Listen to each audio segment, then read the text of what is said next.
આપણા નાણાં આપણું બજેટ. મ્યુચ્યુઅલ ફંડ ને શેરબજારની વાત કરીએ એની સાથે સાથે જે આપણા પરંપરાગત રોકાણના સાધનો છે જેમાં ફિક્સ ડિપોઝિટ સૌથી પહેલા આવે છે અને સિનિયર સિટીઝનથી માંડીને લગભગ દરેક પગારદાર વર્ગ પોતાના થોડાક નાણાં તો ફિક્સ ડિપોઝિટમાં રાખે જ છે, પણ આ વ્યાજ પણ ટેક્સેબલ છે. ત્યારે આવા એક સિનિયર સિટીઝન ભારતીબેન આપણી સાથે જોડાયા છે. ભારતીબેન પાસેથી જાણીશું કે ખરેખર જે તમને સિનિયર સિટીઝન તરીકે વ્યાજમાં કેવી તકલીફ પડી રહી છે. મોટાભાગના સિનિયર સિટીઝન એમના પેન્શન ઉપર ગુજારો કરતા હોય છે, પણ નવા બજેટમાં એમને વ્યાજના દર ઘટાડી દીધા એટલે અમારી ફિક્સ ડિપોઝિટમાંથી અમારી આવક ઓછી થઈ ગઈ. હવે અમારે પાછલી જિંદગીમાં ઓછા પૈસામાં ગુજરાન કેવી રીતે ચલાવવું? મોંઘવારી તો દિવસે દિવસે વધતી જ જાય છે.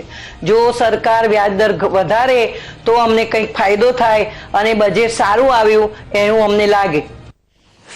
ચાર્મીબેન, હું ભારતીબેનના મંતવ્યને ખૂબ સ્ટ્રોંગલી સપોર્ટ કરું છું, કારણ કે એમણે જે વાચા આપી છે એમની એકલાની નહીં, પરંતુ આ દેશની અંદર વસતા લાખો કરોડો વરિષ્ઠ વયના નાગરિકો. હું હંમેશા એ વાતનો હિમાયતી રહ્યો છું કે જેણે જિંદગીભર પોતે મહેનત કરીને ટેક્સ ભર્યો છે, આજે આવકવેરો સરકાર, કે દરેક સિનિયર સિટીઝન પોતે કંઈક ને કંઈક તો કરતો જ હોય છે, તો એને તમે જ્યારે એની પાછલી જિંદગીમાં બેને કહ્યું એ પ્રમાણે એની પાસે આજે ઘણી બધી જગ્યાએ તો પેન્શન પણ નથી હોતું, તો ત્યાં આગળ તમારી જે આજે તમારી પીએફ હોય, ગ્રેચ્યુટી હોય, બધી મૂડીને તમારા માટેની that's your most valuable asset અને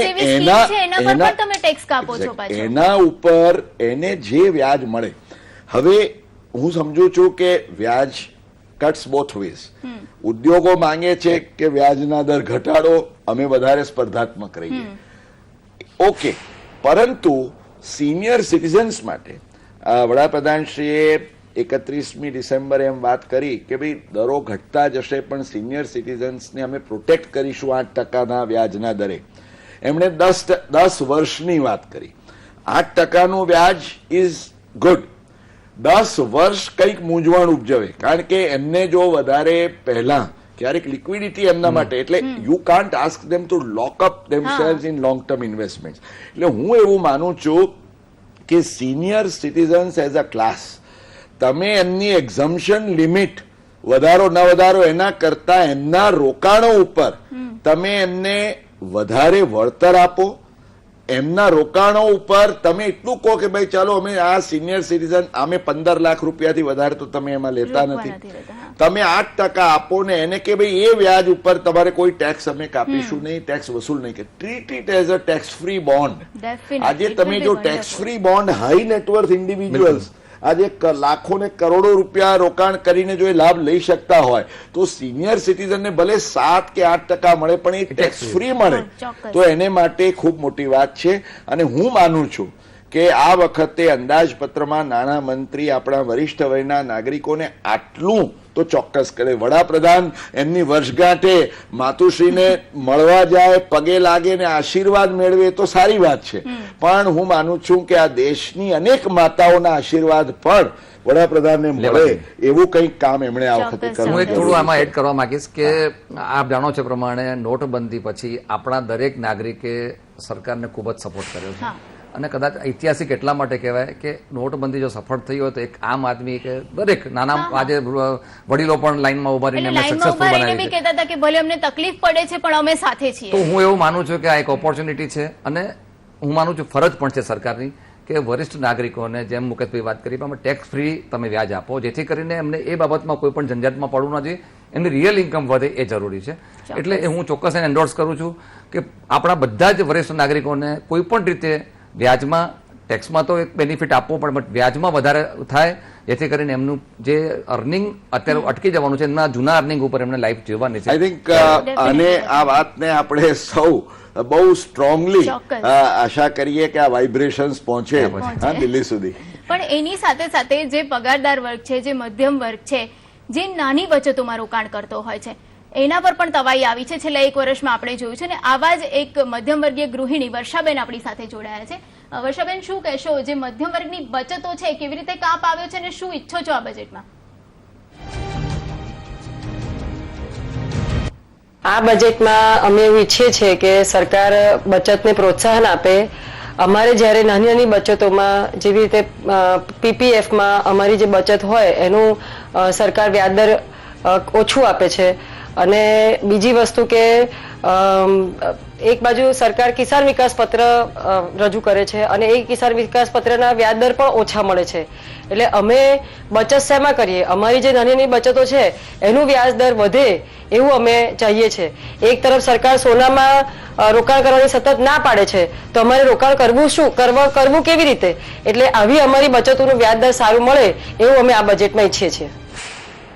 અસીમભાઈ, શું કહેશો? નાની બચતની વાત છે જે મધ્યમ વર્ગ સૌથી વધારે કરતો હોય છે. શું કરવું જોઈએ? આમાં કોઈ બીજી સ્કીમ સામે મૂકવી જોઈએ અથવા તો આના જ વ્યાજદર વધારવા માટે સરકાર પાસે કોઈ જગ્યા છે અત્યારે? જે મુકેશભાઈ વાત કરી કે ઇન્ડસ્ટ્રીઝ એવું ઈચ્છે છે કે રેટ ઓફ ઇન્ટરેસ્ટ ઘટે. સામે છેડે બેન્કિંગની જે વ્યવસ્થા છે એ પ્રમાણે જો બેંક એડવાન્સીસ ઉપર વ્યાજ ઘટાડશે તો સ્વાભાવિક ડિપોઝિટ ઉપર વ્યાજ ઘટવાનું છે. નાની બચત અને જે પીપીએફની બેને વાત કરી એ જે વ્યાજ છે, ખાસ કરીને પીપીએફ ઉપર એટલા પણ એન્ડોર્સ કરું છું કે પીપીએફ નું વ્યાજ ટેક્સ ફ્રી છે. એટલે રિયલ કદાચ આપણે જો એનું જો ગણવામાં આવે તો એનું યીલ્ડ વધારે આવે છે. પણ એમાં ના જઈએ પણ જે રેગ્યુલર જે ઇન્વેસ્ટમેન્ટ કરે છે એમાં નાની બચતમાં જે વ્યાજ છે ઉત્તરોત્તર ઘટતા ચાલ્યા છે. અત્યારના સંજોગો એવા દેખાય છે કે એમાં કોઈ મને લાગતું નથી કે વધારે એમાં વ્યાજ વધારો આવે, તો ઓન ધ કોન્ટ્રારી ઘટાડો પણ આવી શકે છે. સવાલ એ છે કે એસેટ્સ ક્લાસ સિલેક્શનમાં આપણે ધ્યાન રાખવું પડશે.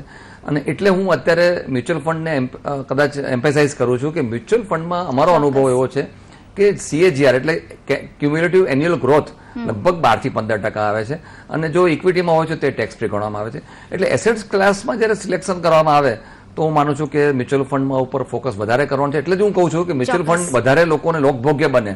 જેમ આ બેને વાત કરી એ પ્રમાણે દરેક ઘરે ઘરે ડીમેટમાં ખાતા વધારે ખુલે as far mutual fund is concern, એના પર ફોકસ કરવાની જરૂર છે. કદાચ આ બહુ પ્રેક્ટિકલ મને નથી લાગતું કે નાની બચત ઉપર સરકાર વ્યાજ, કારણ કે સરકાર પોતાનું દેવું ઘટાડવા માંગે છે, પોતાનું ઇન્ટરેસ્ટ ઘટાડવા માંગે છે. પણ બીજી રીતે ચોક્કસ મીડિયમ, મેં જેમ વાત કરી પ્રમાણે મિડલ ક્લાસને કોમ્પન્સેટ કરવું જોઈએ. એક વસ્તુ જે થઈ શકે at least from a practical point of view. હવે આજે તમે વિચાર કરો કે આવકવેરાના કાયદા હેઠળ એક કલમ છે, કલમ 80 TTA.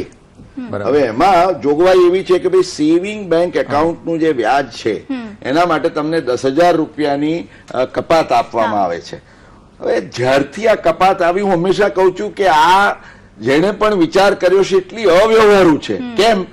કારણ કે અત્યારે આપણે સૌ જાણીએ છીએ ત્યારે પણ ને આજે પણ 4% થી વધારે તમને સેવિંગ બેંક એકાઉન્ટ પર કોઈ સામાન્ય રીતે બેંક વ્યાજ આપતું નથી.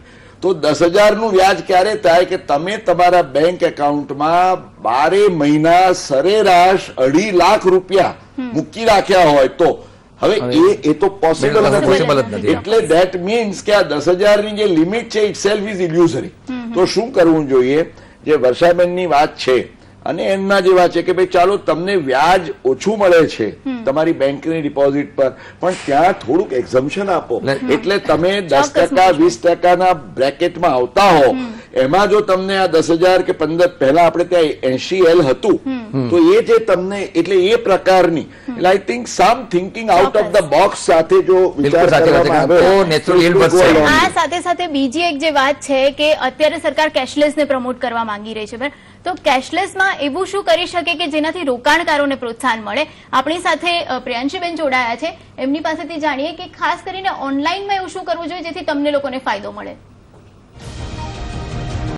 મને છે ને આ વખતના બજેટથી એવી અપેક્ષા છે કે જેવી રીતે ગવર્મેન્ટ હવે LIC આપણે ઓનલાઈન પેમેન્ટ કરીએ તો એમાં જે રીતે એ લોકો ડિસ્કાઉન્ટ આપે છે એ જ રીતે જે લોકો મ્યુચ્યુઅલ ફંડ ઇન્વેસ્ટમેન્ટ કરે છે એ લોકોને બી થોડી રાહત આપવી જોઈએ. અને જે લોકો PPF માં બી એ લોકો ઇન્વેસ્ટમેન્ટ કરતા હોય એમાં બી થોડું વ્યાજમાં એ લોકોને રાહત આપીને અને એમાં એ લોકોને પ્રોત્સાહિત કરવું જોઈએ એના માટે.